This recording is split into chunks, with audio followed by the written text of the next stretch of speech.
So this bus here is giving off an electric current, and I can feel it, and it's making me very hot. And he rushed up next to me and then followed me and up into this corner, and he seemed to have the light right timed, and then there's a U of M vehicle in back of him as well. So, and then of course the fire department just happened to show up at the same time as well. Of course they're pissed off because hybrid electric facility operations, yeah. Fire departments are pissed off because I have a video of them coming to my apartment at the request of myself and the Ann Arbor police to check if there is radiation in my apartment, and they showed up and had some makeshift device and used it, and said that there was no radiation present. But then weeks later I spoke to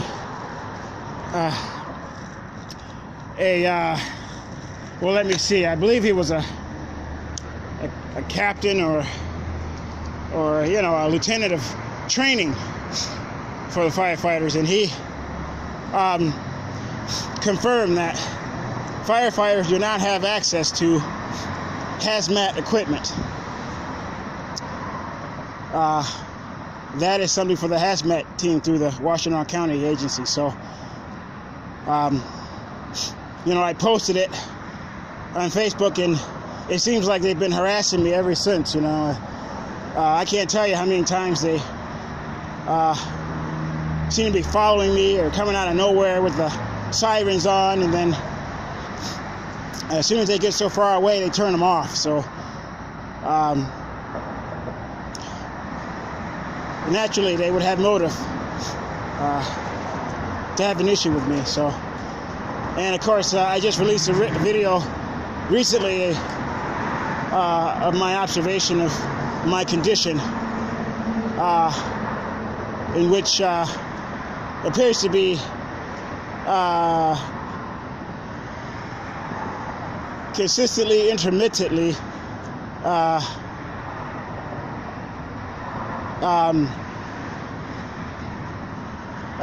should I say, circumstances in which I seem to experience ailments or effects that can be associated with either radiation poisoning or excessive radiation. And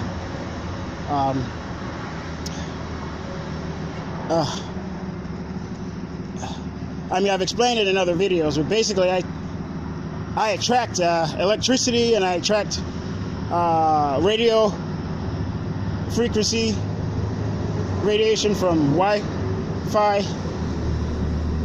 radios, and I seem to attract microwave radiation. In fact, there was an instance in which there was a clear demonstration.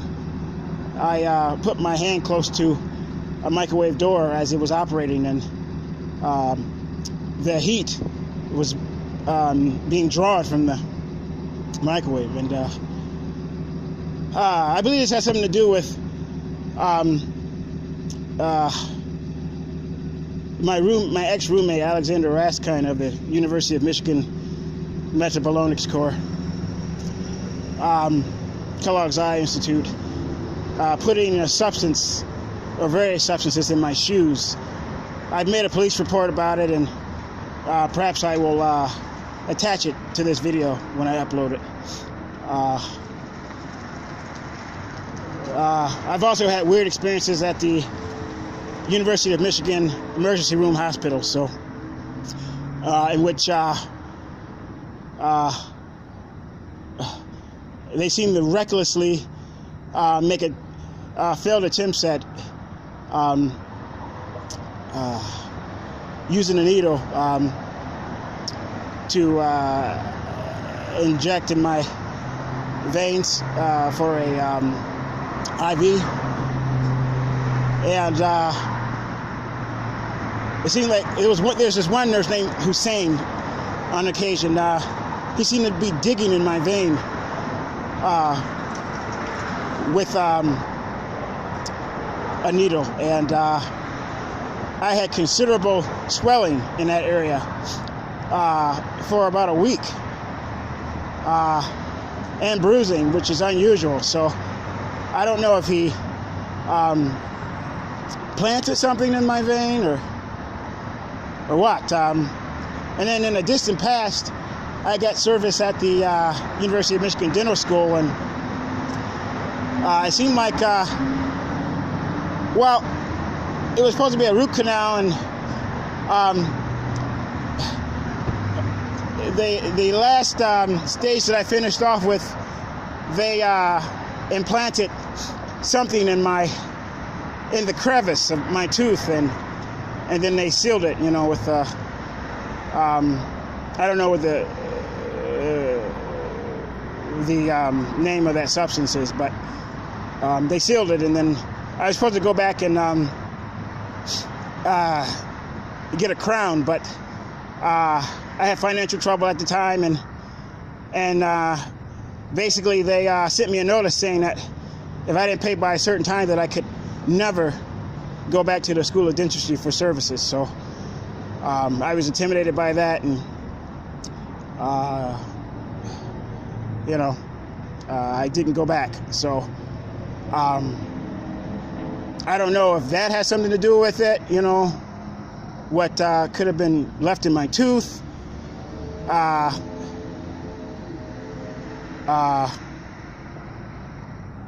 It was a student who conducted it, a female. Her last name was Oak.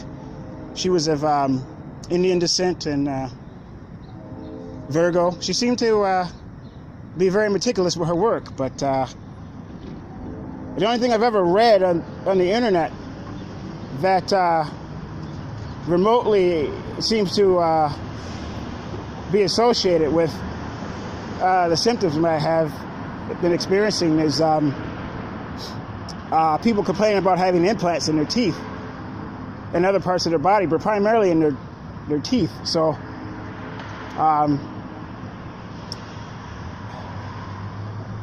I think I've matured beyond paranoia, and I'm just on a daily basis coping with the various energy drawing phenomena and at different places that I spend my time, and people in the community seem to be expressing to me non-verbally that, I've been exposed to radiation and electricity and toxicity, and it's hard to explain, but nonverbal communication exists, and there seems to be this consistent color scheme and regimen that's consistently presented to me. So if you look at my videos on Facebook and my videos on YouTube, consider the totality of everything that I've uploaded, and it seems like the Ann Arbor Police Department knows about this, and the University of Michigan Police Department knows about this, and they may have used it to their advantage by abusing me with instruments that produce microwave energy, and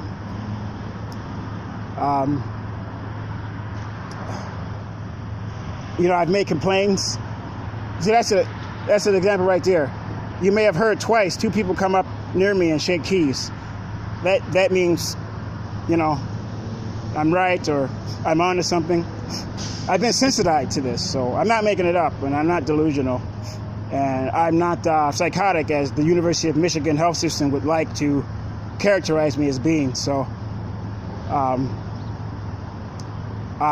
but anyway, I've made complaints about circumstances that happened when I lived with this metabolomics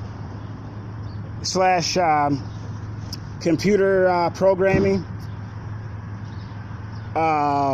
specialist for the subject of metabolomics scientist, Alexander Raskine. And the Ann Arbor police swept all of the complaints under the rug, and instead of coming out for complaints of criminal complaints that I've made, such as larceny or terrorism of radiation sources and or chemical weapons and poisons. I mean, yeah, I had it rough living there. They mischaracterized all of my complaints and minimalized them, rationalized them, called them, instead of complaints of larceny, they called them call for service. Come on now. Who calls the police at 4 something in the morning for assistance to find their cell phone? I called the police because I came into the house around 4 something in the morning and left my cell phone in my bedroom, my smartphone, went in the bathroom for 20 minutes and came back and it was gone. But they refused to investigate both Alexander Raskine and his son, Gregory, who was my roommate at the time. And instead, they turned the situation around on me and proposed to help me look for my smartphone in my room. And of course, I'm not going to let police into my quarters. You just don't do that, for a search and seizure. So weird stuff like that. I'm sick of it. This has been going on for almost a year, and people won't leave me alone. People meaning, the shelters that I stay at, and the stalking and community harassment, and so forget it. I don't care if this seems extremely strange and weird or psychotic or bizarre or extraordinary.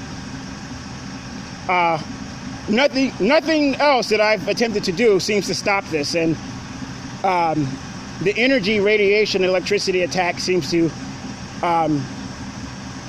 increase. And apparently there's something, on my bike here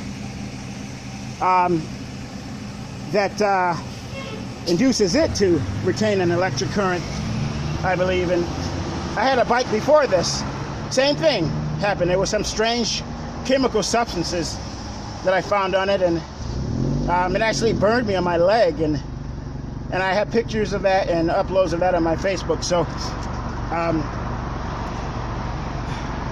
it just seems like there's a community of sophisticated community terrorists.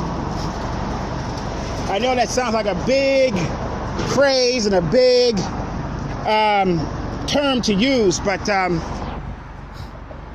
gang stalkers, institutions like they're made up of unions of various institutions, including universities like the University of Michigan. They're made up of academic departments. They're made up of law enforcement.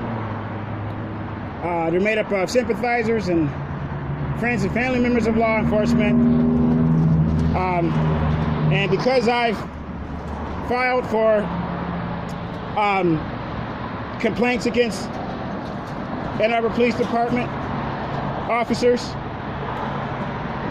and I've threatened to sue, and the same with the University of Michigan police officers, I've been harassed in this way and taken advantage of and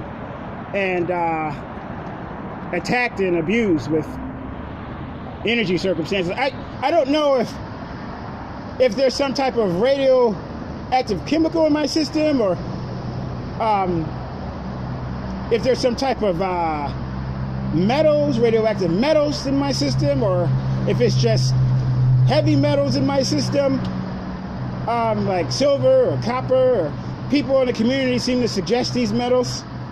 I don't know, but I went to my doctor today, Dr. Alyssa Young of the University of Michigan Family Medicine, and I don't know, I was 10 minutes late, and she did not seem sympathetic, and she said she was busy and she had me reschedule.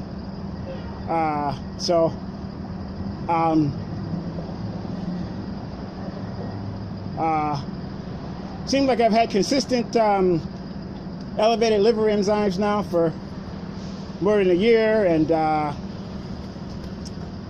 I seem to have increased increased what is that kidney enzyme?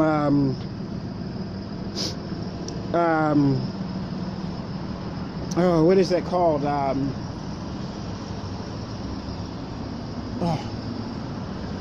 Creatine.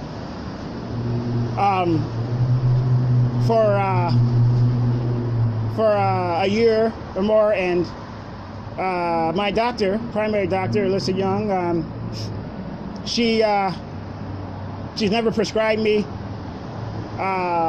any referral to a specialist about the condition. She just recently gave me a diagnosis of a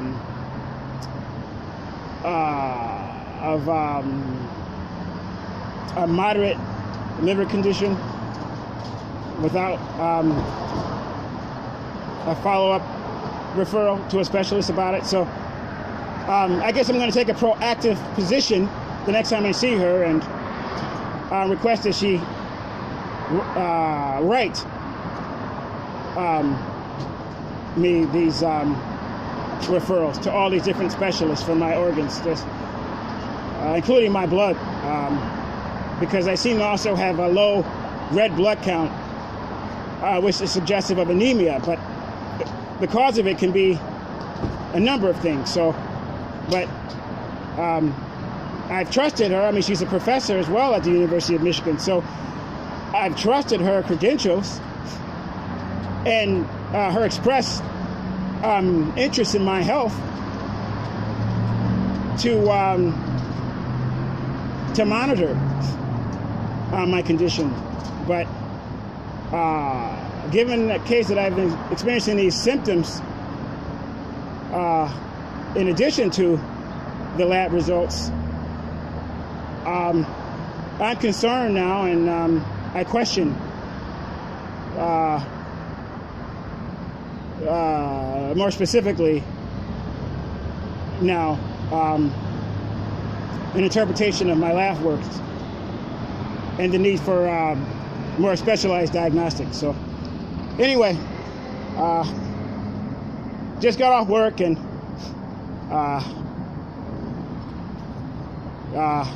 I've had it rough lately. If you see the videos, you'll see, and experiencing an electric current like that from that University of Michigan bus, and the Ann Arbor Ann Arbor Fire Department, making noise like that. It just primed me to do this. So.